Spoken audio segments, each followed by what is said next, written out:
Audiolibros en 15 minutos. Suscríbete al canal y explora un nuevo libro cada día. Desde la década de 1980, el sistema de justicia penal de los Estados Unidos se ha caracterizado por el castigo excesivo y la encarcelación en masa. La justicia penal en los Estados Unidos ha sido durante mucho tiempo un tema de interés público, lo que ha dado lugar a innumerables películas y series de televisión que detallan la vida y el trabajo de abogados, jueces e incluso presos.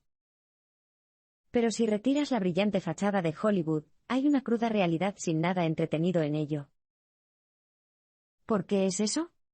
Bueno, desde la década de 1980, el sistema de justicia penal estadounidense ha sido un sistema de castigos excesivos. Esto se debe a que, en la década de 1980, los tribunales del país comenzaron a dictar sentencias extremas incluso para los delitos más leves. Esto era especialmente cierto si la persona juzgada tenía algún tipo de antecedentes penales. El resultado fue que incluso cometer un delito menor podría llevarlo a la cárcel de por vida.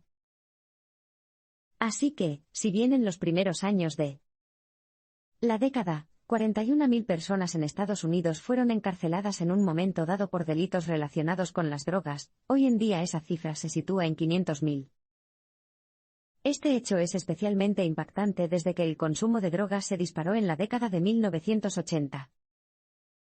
Está claro que se produjo un cambio fundamental tanto en las sentencias que se impusieron como en la opinión pública sobre lo que constituía un castigo justo. Por ejemplo, en la década de 1980, el autor conoció a una mujer que cumplía una larga condena de prisión. ¿Su crimen?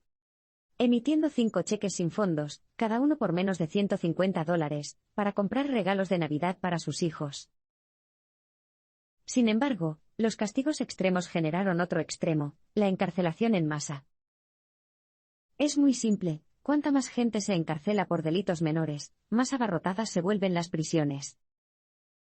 Y esta es la razón por la que Estados Unidos se enfrenta ahora a una crisis nacional de encarcelación en masa.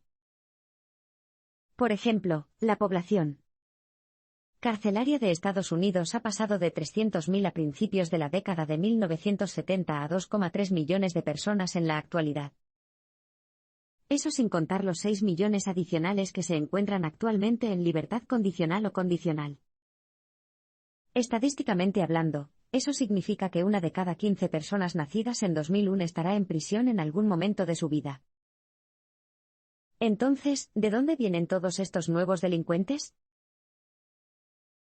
Los afroamericanos han sido maltratados de manera desproporcionada por el sistema de justicia penal del país.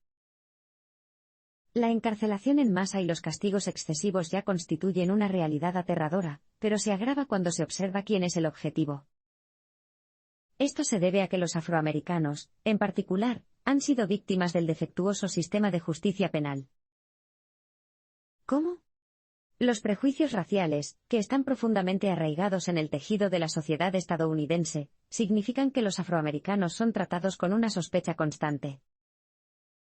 Por lo tanto, las personas negras tienen muchas más probabilidades de ser sospechosas de delitos que sus homólogos blancos. Así que, si bien es sorprendente que 1 de cada 15 estadounidenses vaya a la cárcel durante su vida, es aún más espantoso que para los afroamericanos esta proporción sea de 1 de cada 3. El autor, afroamericano, recuerda un encuentro que tuvo con la policía de Atlanta. Esto es lo que pasó. Una noche estacionó frente a su casa y decidió quedarse en su auto durante 15 minutos escuchando su banda favorita en la radio. Antes de que se diera cuenta, un coche SWAT se detuvo y se encontró mirando fijamente la boca de la pistola de un oficial.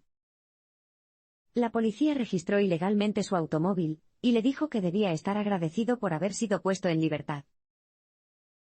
Sin embargo, la experiencia del autor, una realidad muy habitual para los afroamericanos, no es la única forma en que el sistema de justicia penal maltrata a los negros. Los afroamericanos a menudo también reciben juicios injustos.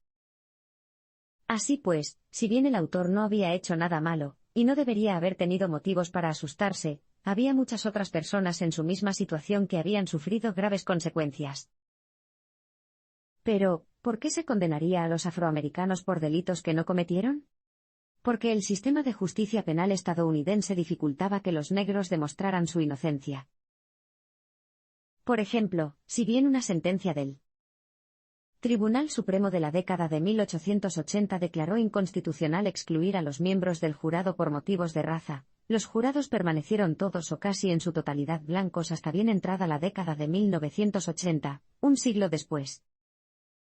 Esto se debe a que los tribunales siempre encontraron una razón para negarles a los jurados negros el derecho a prestar servicio. Este hecho hizo que los afroamericanos se enfrentaran a jurados compuestos en su totalidad por blancos, incluso en condados con una población mayoritariamente negra. El quebrado sistema de justicia penal de los Estados Unidos ha tenido graves repercusiones para los niños. Si lo que ha aprendido hasta ahora no es lo suficientemente malo, todavía no ha escuchado uno de los hechos más deplorables sobre el complejo industrial carcelario de los Estados Unidos: ha atrapado a niños de tan solo 13 años. Si bien los niños rara vez comprenden la naturaleza y las consecuencias de los delitos que cometen, durante la década de 1980 a menudo fueron juzgados como adultos. En la década de 1980, Alabama tenía el mayor número mundial de menores condenados a muerte. Incluso hoy en día, los fiscales de Florida son personalmente responsables de decidir si un niño debe ser juzgado en un tribunal de adultos o no, sin ningún requisito de edad mínima. Ser juzgado como adulto significa ser castigado como adulto, un hecho que puede tener consecuencias brutales para los menores infractores. En lugar de ir a centros correccionales de menores, los niños de tan solo 13 años que son condenados como adultos van a verdaderas prisiones donde se enfrentan a abusos físicos y sexuales. De hecho, la probabilidad de sufrir abusos sexuales en la cárcel es 5 veces mayor para los reclusos menores de edad, y la única forma de evitarlos es mediante la reclusión en régimen de aislamiento. El autor tenía un cliente que fue condenado a cadena perpetua por un robo a mano armada y un intento de homicidio que cometió cuando tenía tan solo 13 años. Pasó 18 años aislado. Y, como si la cadena perpetua no fuera lo suficientemente horrible para un niño, los tribunales también sentenciaron fácilmente a los niños a muerte. De hecho, no fue hasta 1989 que el Tribunal Supremo de los Estados Unidos retiró la pena de muerte para niños menores de 15 años, y no fue hasta 2005 que prohibió por completo la pena de muerte para los niños. Las mujeres fueron otra de las principales víctimas del injusto sistema de justicia penal. Ya está claro que el sistema de justicia penal estadounidense, basado en la encarcelación en masa y las sentencias injustas, se aprovecha de los miembros más débiles e indefensos de la sociedad. Pero los afroamericanos y los niños no son los únicos que están siendo maltratados. De hecho, el encarcelamiento de mujeres también ha aumentado rápidamente. Entre 1980 y 2010, la tasa de encarcelamiento de mujeres en Estados Unidos aumentó en un enorme 646%. Es 1,5 veces más alta que la tasa de los hombres. Pero esta estadística no se debe a que bandas merodeadoras de mujeres estén aterrorizando las calles de Estados Unidos. De hecho, alrededor del 60% de las 200.000 mujeres que cumplen condena lo hacen por delitos relacionados con las drogas o la propiedad. Además, las condiciones en las que se mantiene a las reclusas tienden a ser muy extremas. Así que, si bien es obvio que ir a la cárcel nunca será una experiencia lujosa, el trato que reciben las reclusas es absolutamente atroz. Muchas de ellas viven en barrios reducidos, y son objeto de abusos por parte de guardias varones. Por ejemplo, la prisión de Tutwiler, en Alabama, alberga aproximadamente el doble de mujeres para las que se construyó en la década de 1940. No solo eso, sino que hasta la década de 1990, los guardias varones podían acceder a las duchas mientras las reclusas se bañaban. Como resultado, innumerables presos sufrieron violaciones y abusos sexuales a manos de los guardias, que tenían como objetivo garantizar su seguridad. Algunas reclusas incluso se quedaban embarazadas y carecían de ayuda para ellas, porque incluso si se acusaba a un guardia de conducta indebida varias veces, el peor castigo al que podía enfrentarse era la reasignación temporal. Sin embargo, además de la aterradora realidad del abuso sexual, las reclusas recibían un trato que cualquiera consideraría extremadamente Humillante. Por ejemplo, hasta 2008, muchas prisiones estatales esposaban a reclusas mientras daban a luz. Los enfermos mentales de Estados Unidos quedaron atrapados en la red general de la encarcelación en masa. Otro grupo atrapado injustamente por el sistema de justicia penal de los Estados Unidos son los enfermos mentales, y una de las principales razones de su encarcelamiento masivo fue el cierre reciente de muchos centros de salud mental. Esto se debe a que las personas con enfermedades mentales siempre han estado institucionalizadas en los Estados Unidos, ya sea en hospitales o prisiones. A finales del siglo XIX, los enfermos mentales eran encarcelados en gran medida por haber cometido delitos, mientras estaban enfermos, pero las duras condiciones a las que se enfrentaban hicieron que muchos de ellos fueran trasladados a centros de salud mental. Sin embargo, al mismo tiempo, un gran número de personas fueron encerradas en esas instituciones psiquiátricas por motivos no penales, como, por ejemplo, ser homosexuales. Como resultado, entre las décadas de 1970 y 1990 se cerraron innumerables instituciones psiquiátricas estadounidenses porque, en parte, se habían convertido en prisiones para inocentes. Sin embargo, muchas de las personas que estaban en estos centros estaban allí por una buena razón y, cuando los hospitales cerraron, las personas que padecían una enfermedad mental genuina acabaron entre rejas tras haber cometido delitos al salir en libertad. Por eso, hoy en día, la mitad de los presos en los Estados Unidos tienen enfermedades mentales, y las prisiones albergan 3 veces más personas con enfermedades mentales graves que los centros de salud mental estadounidenses. Sin embargo, el cierre de las instituciones psiquiátricas no fue el único catalizador del encarcelamiento de los enfermos mentales. Otro problema fue el mal manejo de ellos por parte del sistema de justicia penal en la década de 1980. En la década de 1980, los tribunales no consideraron adecuadamente el hecho de que los acusados con enfermedades mentales tenían problemas de juicio. Como resultado, los tribunales condenaron a los enfermos mentales de la misma manera que sentenciaron a todos los demás, y no fue hasta 2002 que el Tribunal Supremo prohibió la pena de muerte para los enfermos mentales. Además, una vez en prisión, los reclusos con enfermedades mentales no recibieron el tratamiento que exigían sus necesidades especiales. Por ejemplo, en la prisión de Angola, en Luisiana, antes se les exigía a los reclusos que pasaran sus manos por las rejas de la celda para esposarlos antes de que pudiera entrar un oficial. Cuando un recluso sufría una convulsión epiléptica y necesitaba ayuda, no estaba en condiciones de atravesar las rejas de la celda con las manos, y los agentes lo sometían rociándolo con extintores. Está claro que la encarcelación en masa y las duras sentencias se han cobrado su precio, pero ¿hasta qué punto pueden dejar estas prácticas?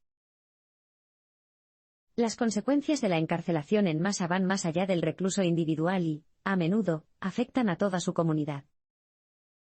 Dado el estado de la encarcelación en masa en Estados Unidos, podría referirse casualmente a un acusado que solo fue sentenciado a 15 años. Pero antes de hacerlo, debe considerar los efectos que el tiempo en prisión puede tener en los reclusos.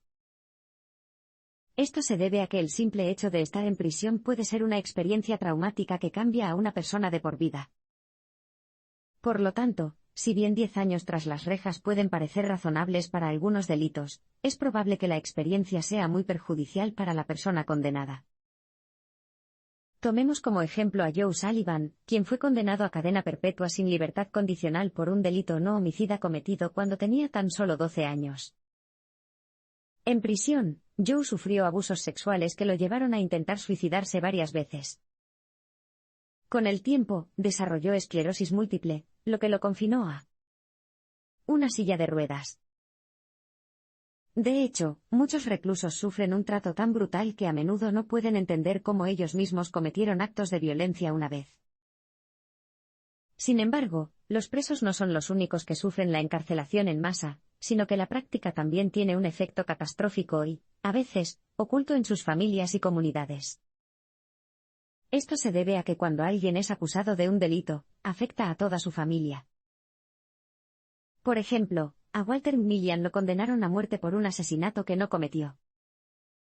Cuando el autor fue a la casa de Walter en el condado de Monroe para reunirse con su esposa y su hija, fue recibido por más de 30 miembros de la familia, todos los cuales se habían visto afectados por la condena de Walter.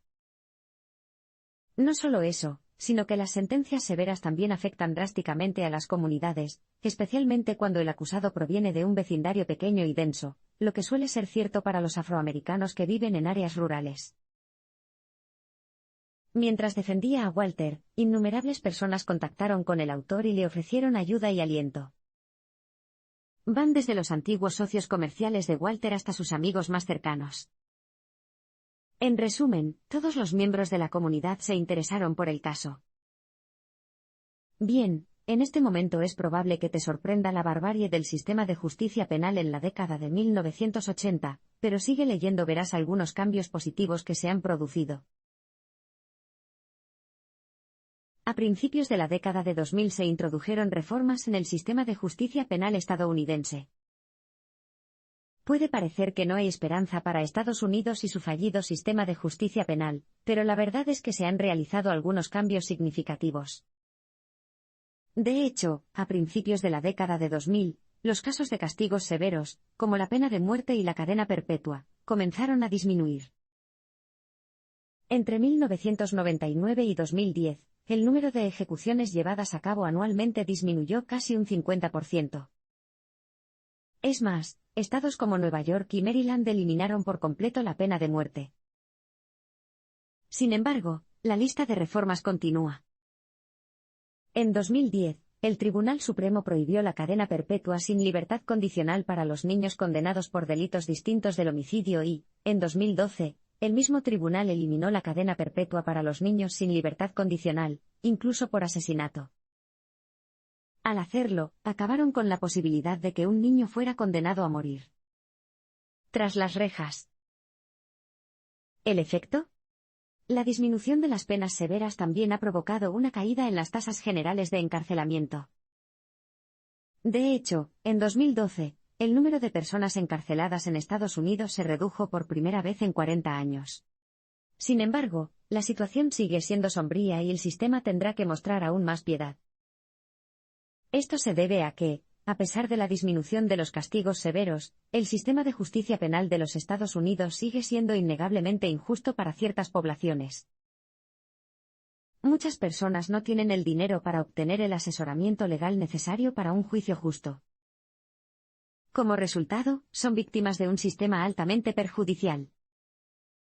A pesar de lo que algunos puedan pensar, el hecho de que los afroamericanos, los niños, las mujeres y los enfermos mentales estén encarcelados de manera desproporcionada no demuestra que estos grupos cometan más delitos que los que pueden pagar para conseguir la libertad. Simplemente demuestra que el sistema judicial está predispuesto a considerar a esas personas como culpables a menos que puedan contratar a abogados que demuestren lo contrario.